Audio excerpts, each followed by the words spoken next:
Okay, so good afternoon. My name is Marina Vivarelli from the Bambino Gesù Children's Hospital in Rome, and it is my pleasure to moderate this session and to introduce our speaker, Matt Bolz-Johnson. Matt Bolz-Johnson has worked at EURORDIS since 2014 as a patient advocate. Matt has over 15 years of experience working in the rare diseases field, specializing in the selection and approval of expert centers and in the development of clinical networks in England, as well as in supporting the development of the European reference networks.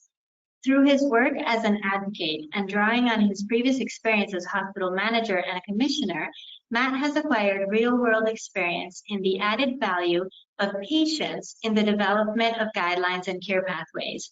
He is active in developing guideline methodology, so to optimize the evaluation of evidence for rare disease guidelines from all available evidence, including the experiences of both medical experts and the lived experience of patients. So he will talk to us today about patient involvement in guidelines.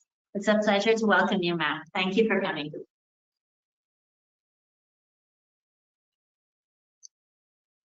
So thank you very much for inviting me. Can everyone hear me at the back?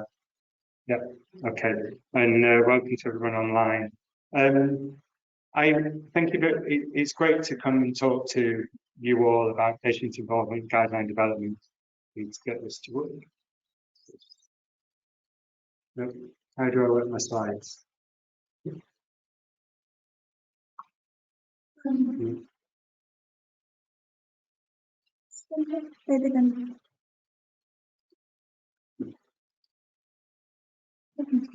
Sorry about this.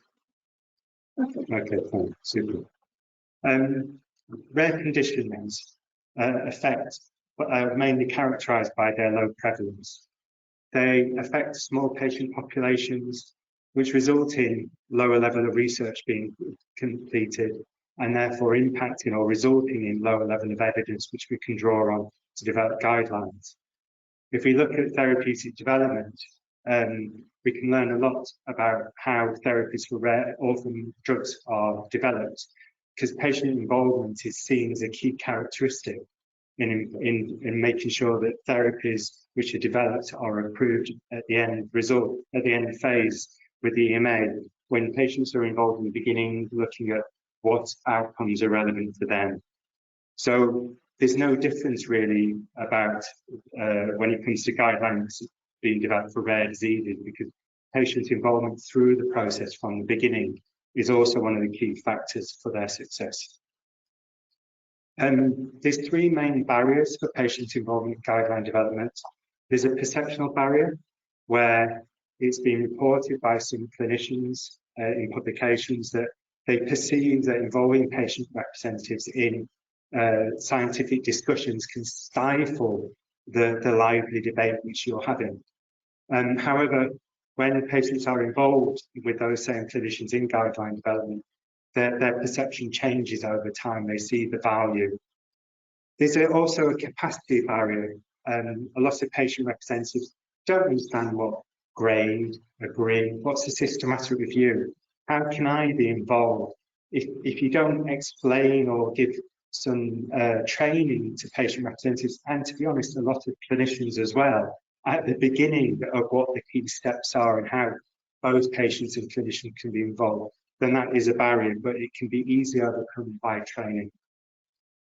And whilst the international best practice for guideline development highlights that patient involvement is absolutely essential, there's a policy barrier that actually is not really mandated in lots of policies which are set at international level.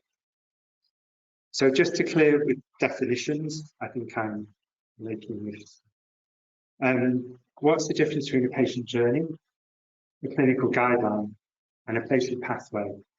A patient journey really charts patient needs over their life journey, at key stages, what's their clinical presentation, what's their need at that point in time, and what would have been really good practice or what would have been helpful that they received. whereas the guideline is a statement which includes recommendations intended to optimize care. It's informed by a systematic review of the evidence, but also an assessment of the benefits and harms of alternative care options. A patient pathway should actually meet the needs of a patient journey. They're almost a collection of guidelines put into practice and implemented. They're very much live and evolve over time. So they can be multi-professional tools which summarize those existing guidelines, explaining what happens when, where, by who, and tries to optimize that care for a specific population. They can be single professional pathways through a clinic. They can be multi-professional, or they can be multi-sector. Why do we get bothered by guidelines, and why are they important? What's the added value of guidelines? Well, we know that non-adherence to guidelines can be that care can be prescribed as low as 40%. That number came from the cancer area, oncology. So we have, even when we draw on the evidence base out there, we put it into guidelines and make them accessible. It can be poor implementation. We know that care prescribed against evidence-based guidelines can be higher when you have a high volume hospital, or that you see a clinician who see a high volume of patient representatives. So in ERKNet, you see the most patient communities at a national level, and therefore you're more likely to give care against those guidelines because you're more familiar with them. They're more at your fingertips. We know that when care is given against evidence-based guidelines, there's a statistically significant and independent predictor for survival and quality of life. There's some figures there from, I think it was ovarian cancer, which shows a significant difference at 1 and 5 years. And we know that when care is given against guidelines, actually they can be both less in cost. They can be clinically more effective, improving outcomes. And when care is given against, or diagnosis is given against them, it decreases the cost overall going forward. So in rare diseases, we need to optimize the knowledge out there from the clinicians, from the evidence, and also from the patient community to ensure that we have guidelines which the patient community engages as well, where people accept them.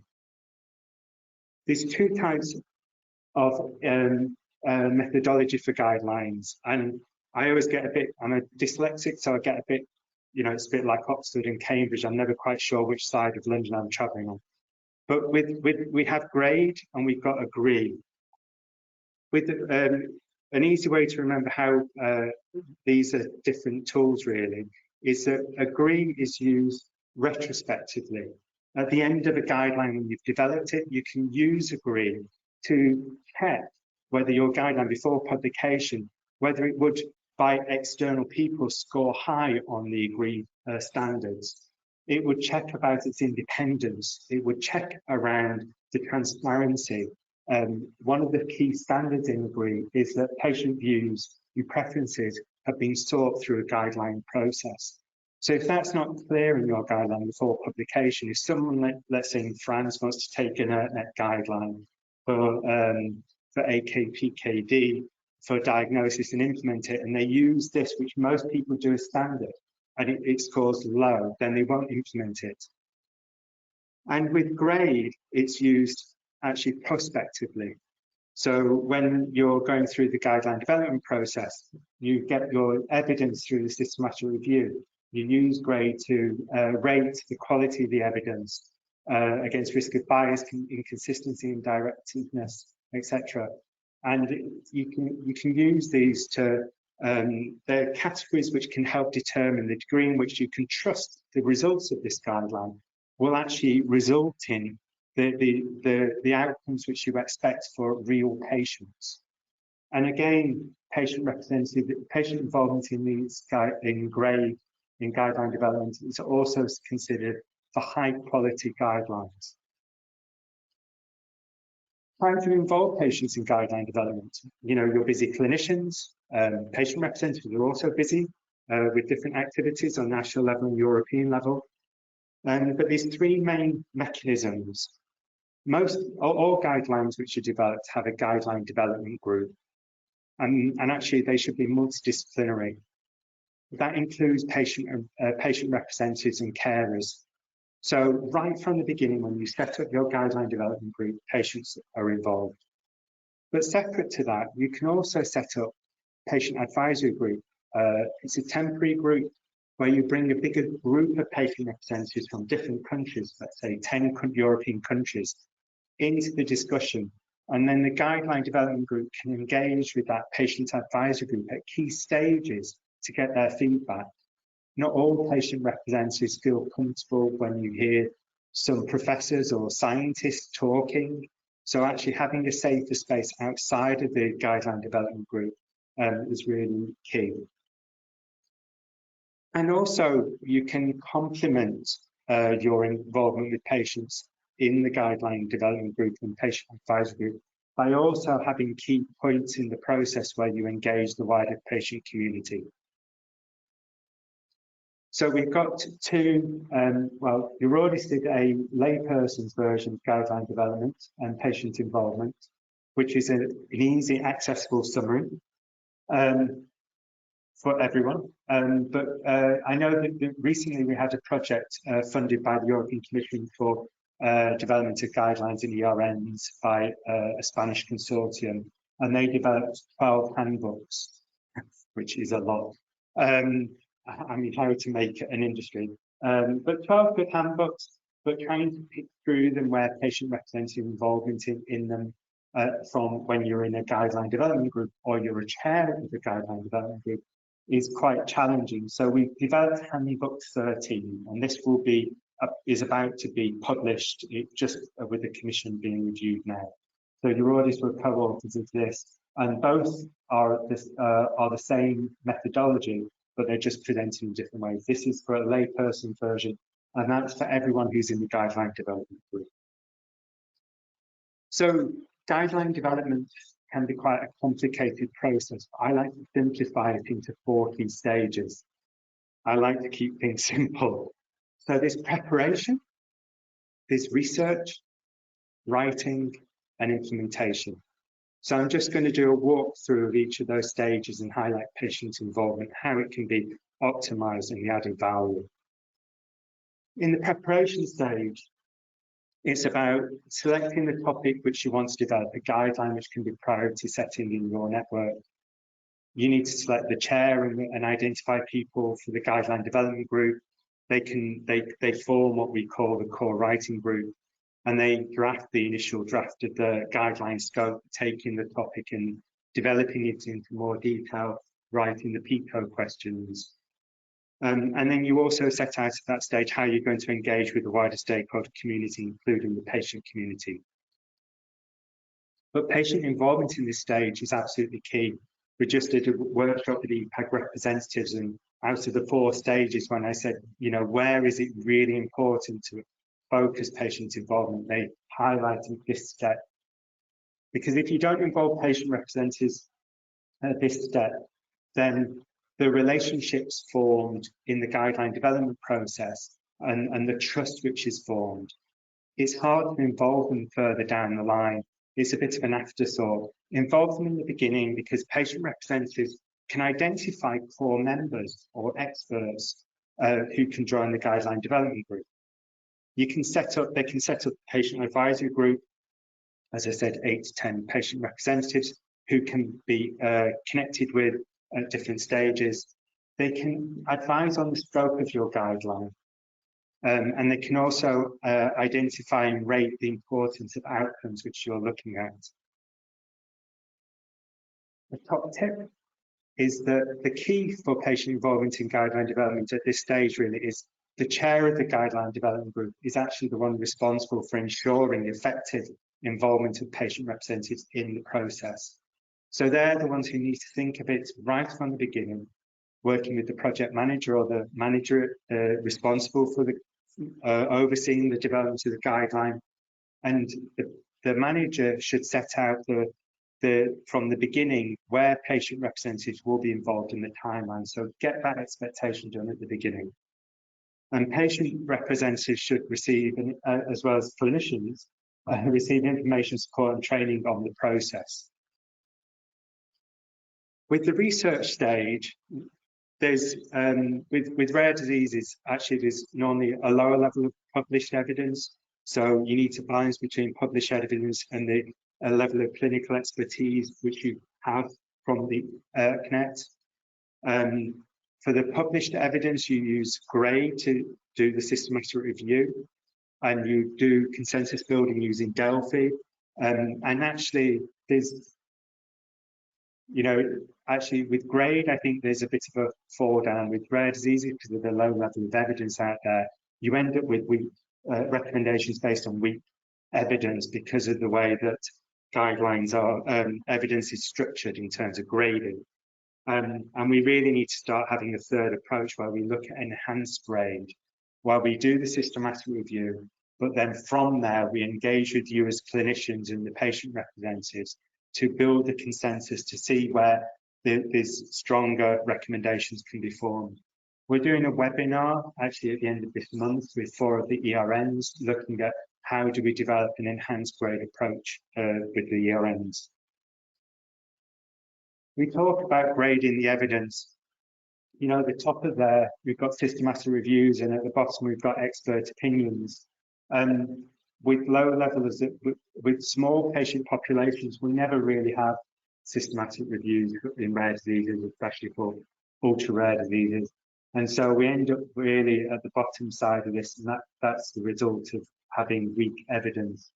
But we need to, once we evaluated and graded the evidence, there's a discussion which is had, which the clinicians have around, okay, this is the evidence, how do we then formulate a decision? You know, there's a step from the evidence to the decision making, which a discussion is had. I'll come back to that in a second. So involved in the systematic review, the literature review is normally done by some researcher or PhD student who understands the different steps. I'm not going to go into that. But the guideline development group is engaged throughout the systematic review process. We don't lock the methodologist lead or the researcher into a dark room for 6 months and come out, knock on the door when you need some more water and food. The guideline development group speaks to and gets feedback and updates on how the systematic review is going. So but that's all members of the guideline development group. So having 1 or 2 patient representatives in the guideline development group enables them to be involved in those discussions. The guideline development group reviews the titles and abstracts and looks at the full text articles. Whilst the initial screening is done by the technical team, there could be, from the guideline development group, there's some key publications which are missing. So you're bringing those to the table. Patient representatives also know a lot about what evidence is out there, and they can bring that into the process.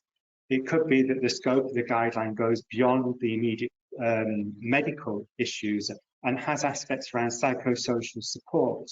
And so they can bring in that additional information.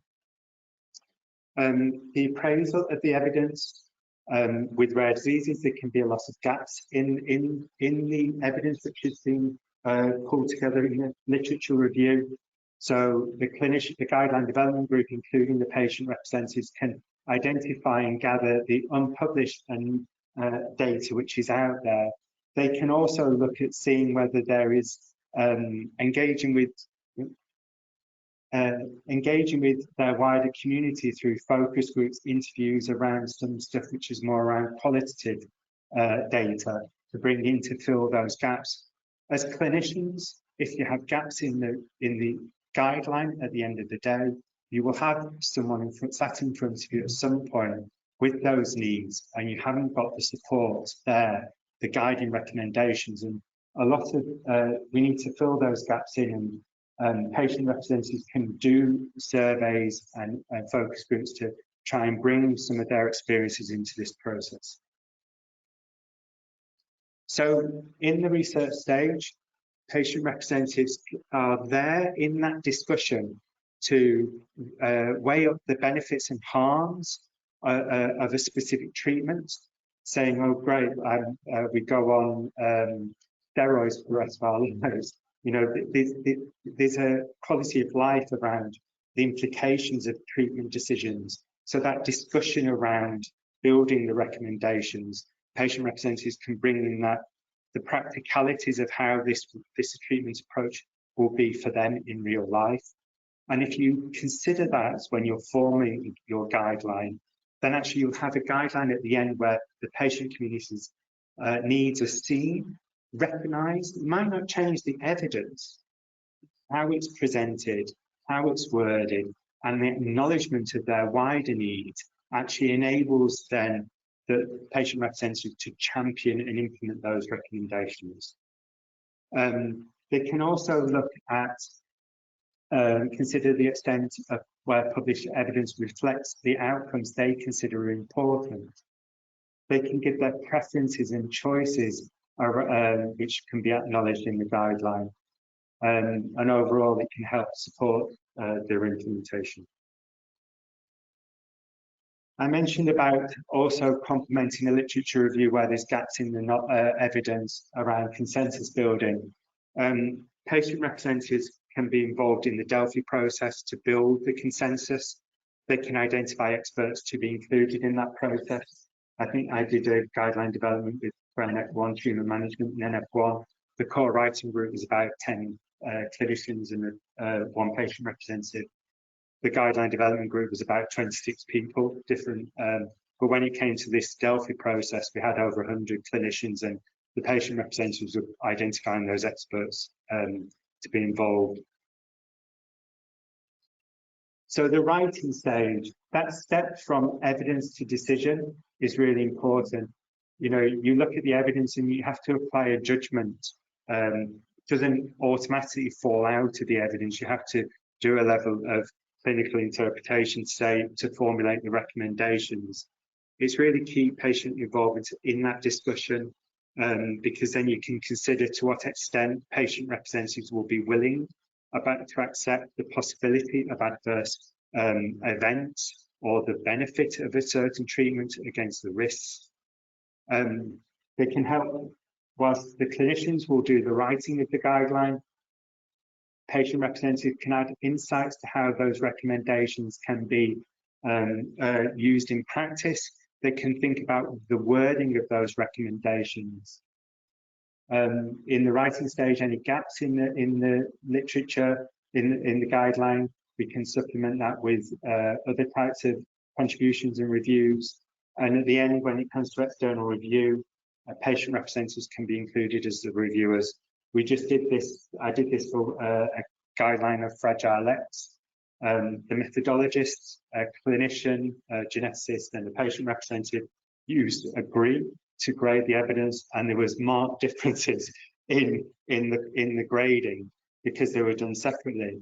What's important then is you bring those three people together and you talk through really the practicalities and try to understand whether you would make a recommendation or not.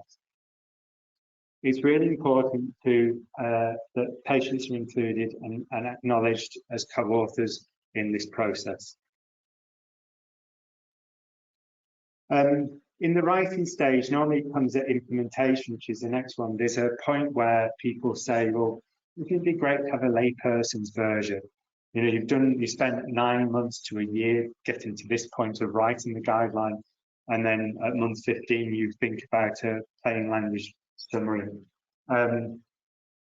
What the feedback has been from the patient community, write the plain language summary at the same time you're writing the guideline, write it in parallel. And if you can, put a small budget aside to enable that to happen, because it does take time and resources. In implementation, we've got the dissemination activities. I mentioned about patient representatives being involved in using Agree to assess the quality of the guideline before publication, developing a layperson version or pocket guide or leaflets, and the dissemination can happen through the patient group network.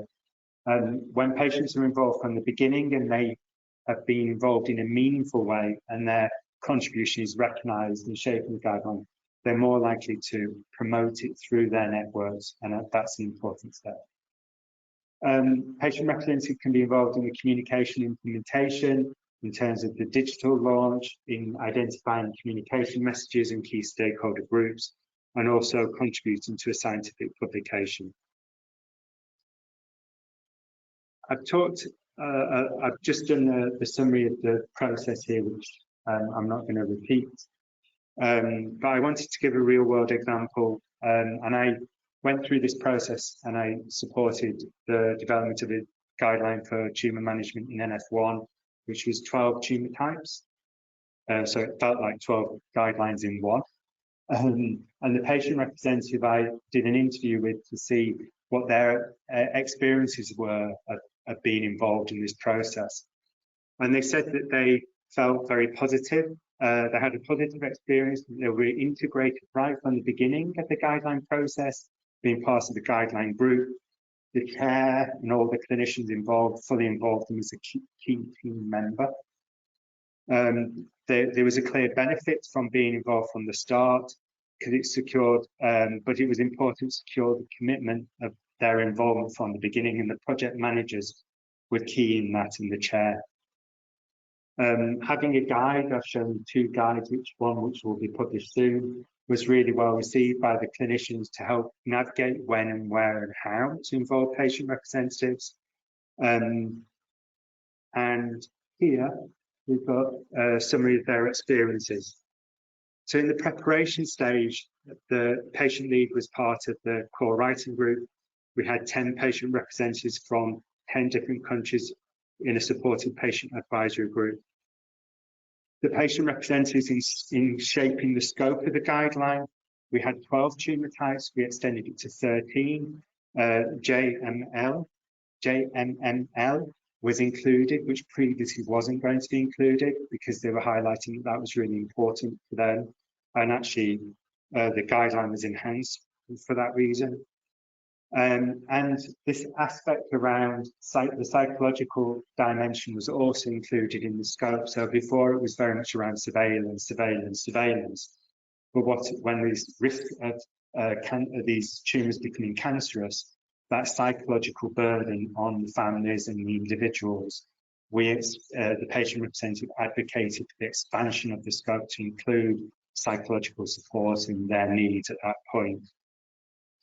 They also identified experts to be included in all the guideline process, from the core writing group, the guideline development group, and experts in the Delphi process. In the research stage, they identified key evidence, which we hadn't previously identified through the literature review. They read the publications, which were a lot. And they took part in those discussions around, especially where there was gaps in evidence. They contributed to the discussions where there was disagreement by the clinicians around certain recommendations, specifically around screening around optic pathway gliomas. There was a real divide in the clinicians around standard screening, and they helped bridge that and find a compromise. And the patient leads took part in the Delphi exercise. In the writing, they took part in reviewing the emerging findings. The patient advisory group, the main findings of the literature review were presented to them as well. So they were able to think through, and actually some of the wording they didn't agree with around the emerging recommendations, and that was fed back to the core writing group. They would contribute to the discussions, giving their preferences and insights around benefits and harms. Wordsmithing was key to them. And they also ensured that there was consistency through those 13 tumour type recommendations. With NF1, they're non-malignant tumours in the peripheral nervous system. And with getting increased surveillance, the risk of exposure to radiation was a real concern. So they ensured, whilst it was in there, it wasn't in there consistently through the recommendations to reduce that exposure, and they had an eye on that. With the implementation, they developed a layperson's version. They developed a glossary of all the medical terms which they felt needed to remain medical terms for parents and families. and they supported the guideline dissemination. So in summary, patient representatives, having them involved in the core writing group is key, as well as having a complementary group where patient representatives can talk together and discuss things without feeling the pressure from the professors in the room. And they really, patient representatives can help define the guideline topic and scope. In the research, they can help formulate the questions which are included in the literature protocol, the systematic review protocol, rating the importance of outcomes, reviewing patients' experience, unmet needs, and identifying gaps, and engaging, stepping out of the process to see whether there is other qualitative information which can be brought in. In the writing stage, it's integrating patient input into the final manuscript or a separate publication is key. Reviewing the recommendations and providing practical advice, and implementation, dissemination, and a layperson's version is really useful. So hopefully that was a step-by-step guide which was helpful for you guys. I'm not quite sure your processes in ERKNet. I know you're very active in guideline development, but I would be welcoming any questions.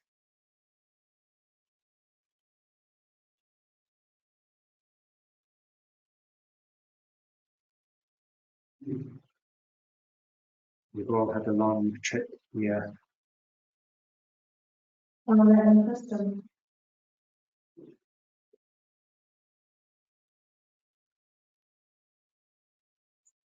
You're getting set up for a lively 3 or 4 days ahead. So I do have a question. That was really, really interesting. And I can tell you that probably we don't follow, at least in my experience in the ERKNet or in the IFNA guidelines, as scrupulously, especially the first part. So usually, at least in my experience in the preparation, you don't really involve the patients as much. You involve them more in the final part. But they are involved in the TICO questions and then very much in the validation process and making sure that it's applicable to real world. So I wanted to ask you your advice if, because this is something that has actually happened to me recently. So if one had omitted the patient involvement, for example, in a project in which you're addressing patient care, but you wanted to retrospectively gain some feedback before publication of the publication. Do you have any advice of how to do that in an optimal fashion? Is it better to ask for patients or caregivers that have a lot of expertise versus not a lot of expertise, a larger or a smaller group, a single association that is super eminent or lots of different ones? What would you have any advice to give on that? I think it's really key to have 1 or 2 patient representatives in your guideline development group. If you haven't got that from the beginning, bring them in, get them to meet the other clinicians and give them time and support. It can be quite overwhelming stepping into the scientific discussions. They can keep up, but connect with them separately outside the meeting and just say, we covered a lot of ground on the previous call. Was there any insights or reflections? So try to be flexible. We had a patient representative for schwannomatosis, and actually it's quite a rare condition, and trying to find patient organisations. And so it was someone with the condition, and it's quite horrendous and impacts on their lives. And the surgeon in the room was part of the guideline development group. They had an active contribution, but they listened and were involved in the discussions, but I supported them outside the meeting just to sense check, was there any other things which were missed? So as a chair, think about how you engage with them, and it can be involved, but just have time before and after to see whether there's anything else. If you have patient representatives then embedded in that group, they should be the ones who can guide in terms of connecting with the bigger patient community. Lots of patient communities are very different. They're heterogeneous. If you're in lung respiratory conditions, you've got a European federation to draw on. Right. In rare and complex epilepsies, it's single family organisations. You have to have a different approach. And I think that's when the ERN managers are really key to support that. But the patient representative who's in the guideline development group should be that bridge. And they should also, it's not their experiences, they should be representative of the community, be able to step out, gather that knowledge and bring it back in. Yeah. I think that was one of the most interesting things that you said about having one or two people that then reach out to a larger network, because you are a little bit afraid sometimes of getting, you know, just a very biased feedback from one or two people that feel very strongly about one specific issue, because for them or for their child, that was like such a big deal. That doesn't necessarily reflect. So I think that is something that is really important and key to doing it properly. Thank you so much. You have Steve, we didn't want to have somebody's a question. Otherwise, we finish here. Okay, thank you very much.